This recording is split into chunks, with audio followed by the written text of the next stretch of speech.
اجي تكتشف معايا اسرار الصيد بالرمح. بعد ما لقمنا البندقيه ديالنا، المرحله الاولى هي التهبط بصمت. هنا كتجي مرحله التخفي والكمين.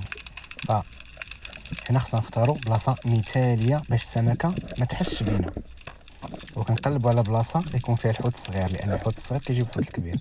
ومن بعد كنحاولوا نديروا نداء الحنجره باش نثيروا فضول ديال الاسماك. ولا كانت شي سمكه في لونطوراج فراه غتجي حتى لعندك، بحال اللي كتشوفوا في الصوره. ها هي جات حتى لعندي.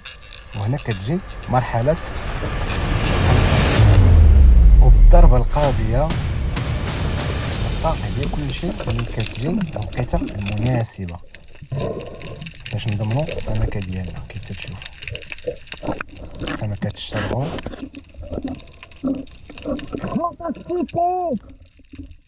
فلا تقنتي هذه الطريقه كون على يقين الحوت غيولي ساهل عندك في الصيد.